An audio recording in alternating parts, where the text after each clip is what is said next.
একে অপরকে আষ্টে পিষ্টে জড়িয়ে ধরে শুয়ে আছে নির্ঝর আর তৃষ্ণা। আদরে আদরে ভরিয়ে দিচ্ছে নির্ঝর তৃষ্ণাকে।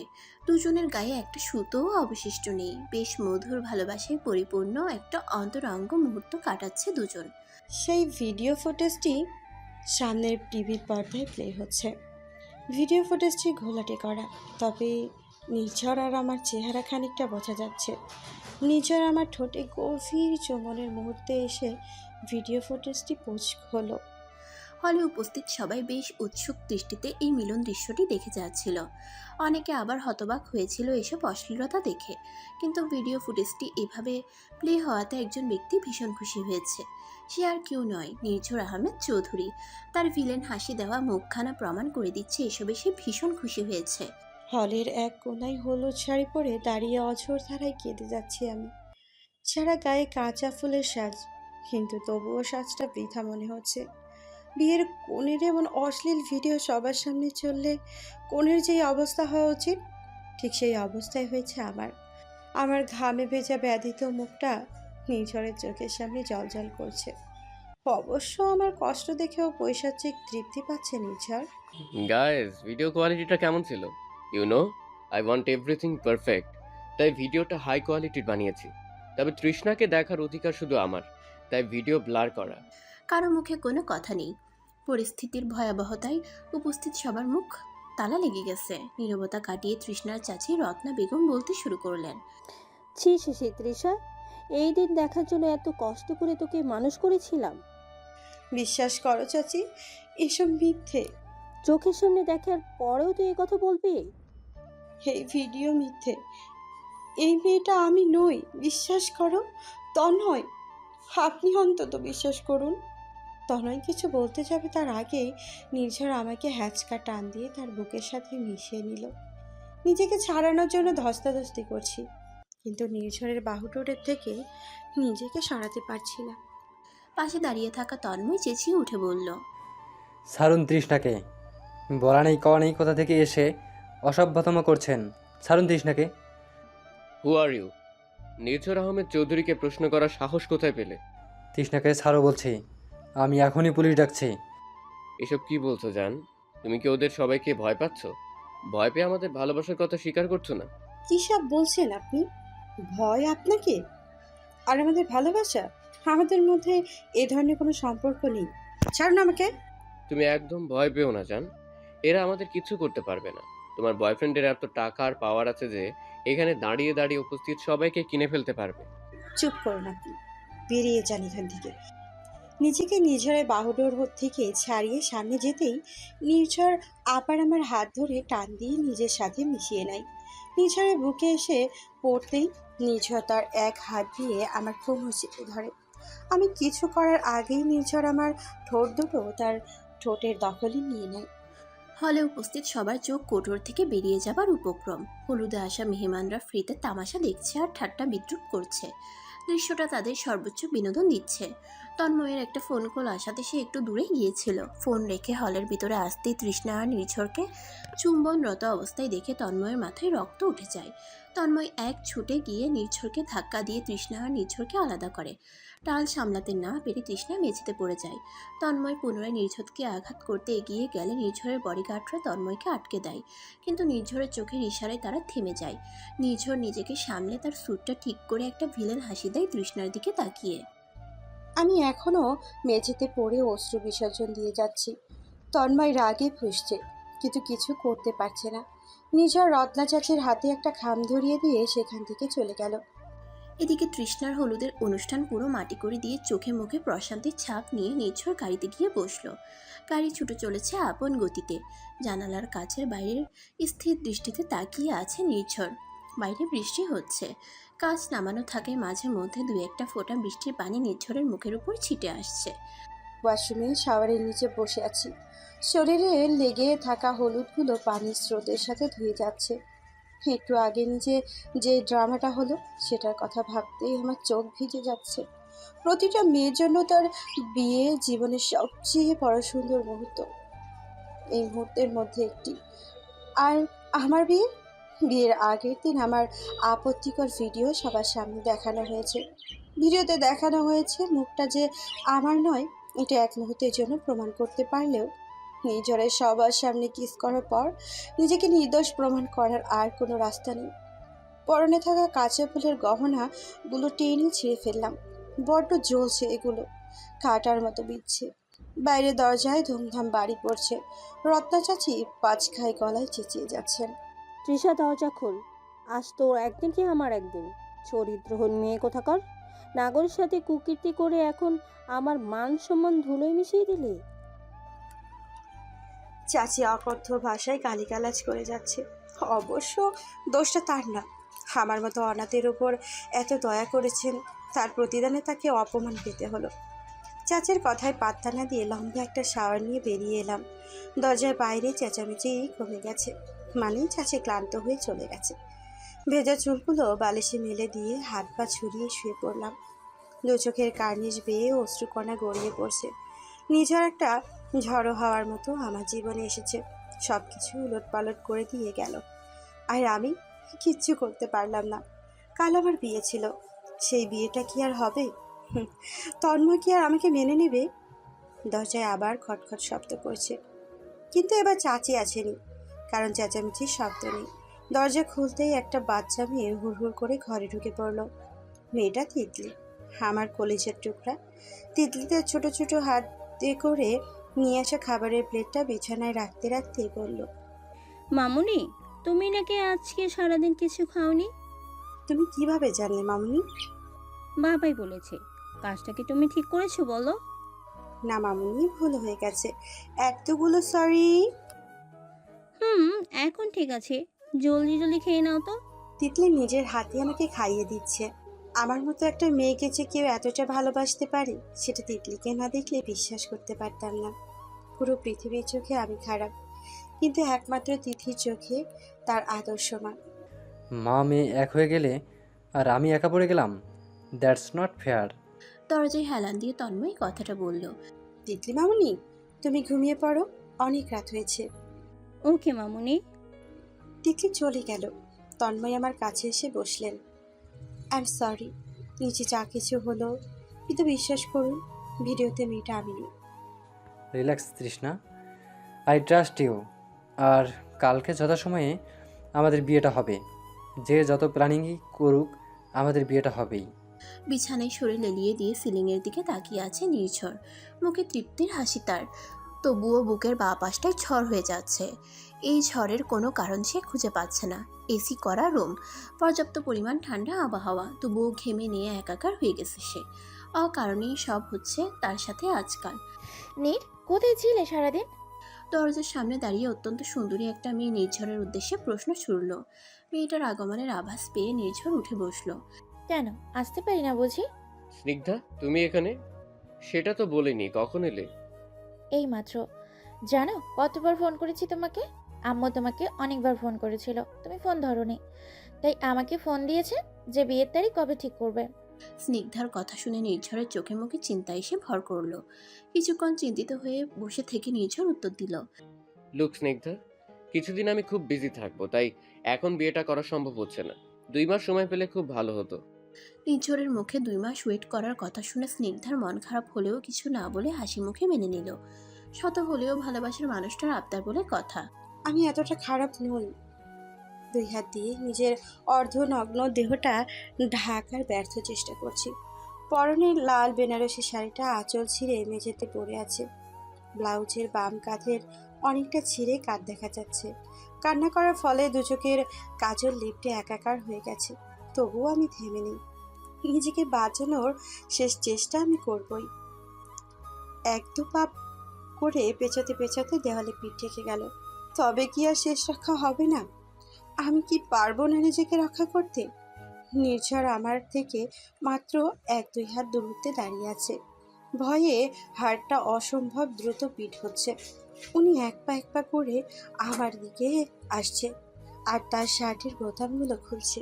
নির্ঝরের এই রূপ আমার রুহ পর্যন্ত কাঁপিয়ে দিচ্ছে। কালকের ঘটনার ঠিক পরপরই আজকের এই ধাক্কা সামলাতে আমি হিমশিম খেয়ে যাচ্ছি। বন্ধ দরজার ভেতরে আছি আমি আর নিঝর। এখান থেকে বের হওয়া অসম্ভব। দরজাটা ভেতর থেকে লক করে দিয়েছে নিঝর। ভীষণ কান্না পাচ্ছে, কিন্তু ভয়ে গলা শুকিয়ে কাঠ হয়ে আছে। একটা টু শব্দ বেরোচ্ছে না গলা দিয়ে। কিছুক্ষণ আগে নির্ঝরের লোকজন আমাকে বিয়ে বাড়ি থেকে তুলে এনে এখানে ফেলে গেছে, আর এখন নির্ঝর আমার সাথে জোরপূর্বক শারীরিক সম্পর্ক করার চেষ্টা করছে। নির্ঝর আর আমার মাঝের দূরত্ব ক্রমশ কমে আসছে। এক হাত থেকে নিমেষেই 1 ইঞ্চি হয়ে গেল দূরত্ব। এবার আমি কি করব? পালানোর কোনো রাস্তা নেই। তবে কি যা হতে চলেছে সব মেনে নিতে হবে? ঠাস করে একটা চড় আমার গালে পড়লে আমি ছিটকে মেঝেতে পড়ে গেলাম। জানতাম আমি এমন কিছুই হবে, তবে সেটার প্রভাব এতটা তীব্র হবে সেটা জানা ছিল না। নিজেকে সামলে মাথাটা একটু উঁচু করতে নিঝর আমার চুলের মুঠি টেনে ধরলেন। চুলের মুঠি শক্ত করে ধরে নিঝর আমাকে উপরে টেনে তুলছেন। এদিকে ব্যথায় আমি কুকিয়েছি, এদিকে ব্যথায় আমি কোকাচ্ছি, কিন্তু সেদিকে তার ভ্রুক্ষেপ নেই। ওনাকে দেখে মনে হচ্ছে আমার ব্যথায় সে ভীষণ আনন্দ পাচ্ছে। তার চোখে মুখে শয়তানি ফুটে উঠেছে। কি হলো, ব্যথা লাগছে বুঝি? অ্যাকচুয়ালি ব্যথা লাগার জন্যই দিয়েছি। ওনার বলা কথাগুলো কেন যেন বিশ্বাস করতে ভীষণ কষ্ট হচ্ছে। এতটা কষ্ট দিচ্ছে আমাকে সে, কিন্তু তার মধ্যে বিন্দু পরিমাণ অনুশোচনা নেই। নিঝর আমার দিকে ঝুঁকে পুনরায় বলতে শুরু করলো। সে যাই হোক, এখন তো তোমার সাথে আরো ভয়ঙ্কর কিছু হতে চলেছে। গেস করো তো কি করবো আমি এখন? আপনার কি এসব খেলা মনে হচ্ছে? গেমই তো এসব। নির্ঝর আহমেদ চৌধুরীর গেমের রুল একটাই, সে খেলবেও একা আর জিতবেও একা। সো আমাকে যেতে দিন, অনেক দেরি হয়ে যাচ্ছে। একটু পরেই বিয়ে, আমি না গেলে আমার দুনিয়া উলট পালট হয়ে যাবে। আমার কথায় উনি বিকট হাসি হেসে বলল, অন্যের জীবন আগুনে পুড়িয়ে ছাই করে দিয়ে নিজের জীবনে সুখ আনতে চাও? কত সেলফিশ তুমি জানো? প্লিজ যেতে দিন আমাকে। আমার এত বড় সর্বনাশ আপনি করবেন না। এখন আমি কিছুই করিনি, তবে এখন করব। ওয়েট। নিঝর আমার ঘাড়ের চুল সরিয়ে ঘাড় চেপে ধরে একটা ক্লিপ আমার ঠোঁটে চেপে ধরলেন। তৎক্ষণাৎ আমার ঠোঁটের কোনা কেটে ফিনকে দিয়ে রক্ত পড়া শুরু করলো। নিঝরের এই কাণ্ডে রাগে আমার কান দিয়ে ধোঁয়া বের হচ্ছে। মানসিক রোগী একটা এমন কেউ করে? ইচ্ছে করছে তার চুলগুলো টেনে ছিঁড়ে ফেলি, কিন্তু আবার ভয়ও করছে। যদি মারে, রাগ হচ্ছে, সেই সাথে ব্যথাও হচ্ছে। চোখ বেয়ে পানি পড়ছে। নিঝর আমার সামনে দাঁড়িয়ে দাঁত কেলিয়ে হাসছেন। আমার ঠোঁটে কাটা জায়গায় উনি তার ডান হাতের বৃদ্ধাঙ্গুল দিয়ে রক্ত মুছে দিলেন। তোমার কি মনে হয়েছিল আমি তোমাকে কিস করব? নির্ঝর আহমেদ চৌধুরীর লেভেল এতটাও নিচে নেমে যায়নি যে তোমার মতো একটা রাস্তার মেয়েকে কিস করব। তাহলে কাল সবার সামনে কি করলেন? ওটা ওটা কি কিস ছিল না? না, একদমই না। ওটা তোমার বিয়ে ভাঙার একটা কৌশল ছিল। আপনার সেগুড়ে পালি, বিয়েটা হবে। তন্ময় আপনার মতো লো মেন্টালিটি না যে মিথ্যে কিছু প্রমাণ দেখে বিয়ে ভেঙে দেবে। তন্ময়কে মনে হচ্ছে খুব ভালো মতো জানো। কি এমন করেছে তন্ময় যে এত ভালো করে জানো ওকে? অনেক বেশি সুখ দিয়েছে বুঝি? ছি, তন্ময় সম্পর্কে একটাও বাজে কথা বলবেন না। বাহ, তন্ময়ের জন্য দরদ একদম উতলে উঠছে দেখছি। এখন তো আমার আরো জানতে ইচ্ছে করছে কতটা গভীর তোমাদের সম্পর্ক। আপনার এসব ফালতু কথা রেখে আমাকে যেতে দিন। খুব শখ বিয়ে করার, তাই না? সরি, কিন্তু তোমার এই শখ আমি পূরণ করতে পারছি না। কিন্তু কেন? নির্ঝর আমার কথা কোনো উত্তর না দিয়ে আমাকে 5 গলা তুলে নিয়ে সামনের দিকে হাঁটা ধরলেন। সামনে একটা চেয়ারে আমাকে বসিয়ে দিয়ে দড়ি দিয়ে বাঁধতে লাগলেন। বিস্ময়ে আমার চোখ বড় বড় হয়ে গেছে। এই লোকটা নির্ঘাত পাগল। কি হয়েছে কিছুই বুঝতে পারছি না। আমাকে চেয়ারে বেঁধে দিয়ে নির্ঝরের মদের বোতল হাতে নিয়ে বিছানায় একদম আমার মুখোমুখি বসলেন। নির্ঝরের ডান হাতে মদের গ্লাস আর আঙ্গুলের ভাঁজে সিগারেট। মদের গ্লাসে একটু পরপর চুমুক দিচ্ছেন আর সিগারেটের ধোঁয়া ওড়াচ্ছেন। আমার থেকে ঘোর লাগানো দৃষ্টিতে তাকিয়েছেন। তার দৃষ্টিতেই লেগে আছে নেশা। সেটা আমাকে কাছে পাওয়ার নাকি আমাকে কষ্ট দেবার বুঝতে পারছি না। প্রায় আধা ঘন্টার মতো পার হয়ে গেছে, নির্ঝর এখনও মদ গিলছেন। এই লোকটাকে কি দিয়ে বানানো হয়েছে কে জানে। অর্ধেক বোতল খালি করে দেওয়ার পরেও তার মধ্যে মদের নেশা কাজ করছে না। শাড়ি ছাড়া শুধু ব্লাউজে বসে আছে ওনার সামনে, তাও আবার ব্লাউজও ছেঁড়া। ভীষণ অস্বস্তি হচ্ছে আমার। এই ঘরে কোনো ঘড়ি নেই, তবে আন্দাজ করতে পারছি বিয়ের সময় হয়তো পার হয়ে গেছে। অস্বস্তি কাটিয়ে আমি বলতে শুরু করলাম, আমার বাঁধন খুলে আমাকে যেতে দিন প্লিজ। বিয়ের সময় পার হয়ে যাচ্ছে। তন্ময়কে কিভাবে ফাঁসিয়েছো? আপনার কি মনে হয় আমি ছেলেদেরকে ফাঁসাই? মনে হওয়ার কি আছে, এটাই তো সত্যি। আপনার সাথে তর্কে জড়াতে চাই না, আমাকে যেতে দিন। তুমি চাইলেই তো আর তোমাকে যেতে দেওয়া হবে না। তুমি এখন আমার প্রপার্টি। আমার অনুমতি ছাড়া এই ঘরের বাইরেও যেতে পারবে না। কি বললেন আপনি? আমার প্রপার্টি মানে? আমি তোমাকে কিনে নিয়েছি 5 লাখ টাকার বিনিময়ে। কি কি সব বাজে বকছেন আপনি? কিনে নিয়েছেন মানে? কাল তোমার চাচির হাতে দেওয়া এনভেলপে 5 লাখ টাকার চেক সাথে তোমাকে কিনে নেওয়ার কন্ট্রাক্ট ছিল। তোমার চাচি সকালে সেটাতে সিগনেচার করে দিয়েছে। নিঝড়ের কথাই আমার মাথা ঘুরছে। মনে হচ্ছে চারপাশটা অন্ধকার ঘনিয়ে আসছে। আমাকে কিনে নিয়েছে সে, আর চাচি বিক্রি করে দিয়েছে। আমি কি মানুষ নাকি কোনো পণ্য? কি আবল তাবল বকছেন আপনি? আমি কি মানুষ নাকি বস্তু? আমি কোনো বেচার পণ্য নই। আমি রক্তে মাংসে করা মানুষ। So what? মানুষকে বুঝি কেনা যায় না? নির্ঝর চৌধুরী তার টাকার জোরে সব করতে পারে। না, পারে না। আমার ওপর কারো অধিকার নেই। কেউ আমাকে কিনতে বা বেচতে পারবে না। চাচি আপন চাচি নয়, তারা আমাকে বিক্রি করার কোনো অধিকার নেই। I have contract babes. To hell with your contract. আমি মানি না, আমাকে যেতে দিন। আমার ইচ্ছে ছাড়া তুমি 1 পাও নড়তে পারবে না এখান থেকে। গুড নাইট বেবস, অনেক ঘুম পাচ্ছে। আমি চেঁচামেচি করছি, কিন্তু নিঝড় আমার প্রতিটা কথা উপেক্ষা করে বিছানায় গায়ে এলিয়ে দিলেন। আমাকে ড্রিঙ্ক করার ফলে কিছুক্ষণের মধ্যেই ঘুমের দেশে তলিয়ে গেলেন। ভীষণ কান্না পাচ্ছে আমার। একদিনের মধ্যে এভাবে আমার জীবন পাল্টে যাবে আমি কখনো স্বপ্নেও ভাবিনি। বিয়ে নিয়ে প্রত্যেকটা মেয়ের হাজারটা স্বপ্ন থাকে, আর আমার বিয়ে আমার জীবনের সবচেয়ে বড় দুঃস্বপ্ন হয়ে দাঁড়িয়েছে। বুক ফেটে যাচ্ছে কষ্টে। শেষ পর্যন্ত বেচা কেনার পণ্য হতে হলো আমাকে।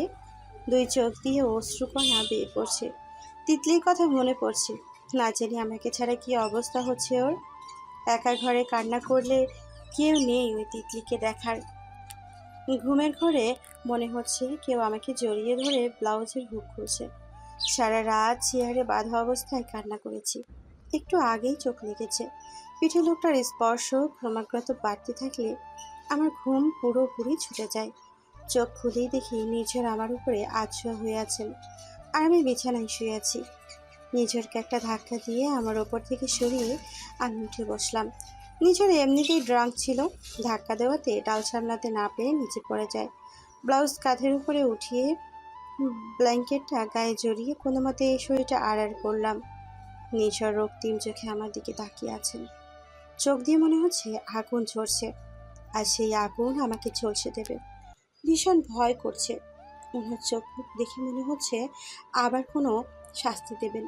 নিঝড় উঠে এসে আমার চুলের মুঠি চেপে ধরে দাঁতে দাঁত চেপে বললেন, অনেক সাহস হয়েছে তোমার, তাই না? আমাকে, নির্ঝর আহমেদ চৌধুরীকে ধাক্কা দাও। I am sorry. আমি আপনাকে ধাক্কা দিতে চাইনি, কিন্তু আপনি যা করছিলেন সেটা ঠিক না। আপনাকে থামানোর জন্যই। চুপ, একদম চুপ। তোমাকে আমি কিনে নিয়েছি। আমার যা ইচ্ছে তোমার সাথে আমি তাই করব। চুলের টান ধরায় ব্যথায় আমার চোখ দিয়ে পানি পড়ছে। হ্যাঁ, আমার উপরে কারো অধিকার নেই। আমাকে কেউ কিনতে বা বেচতে পারবে না। আমি কোনো পণ্য নই। তুমি কোনো পণ্য নও, তবে তুমি আমার প্রপার্টি।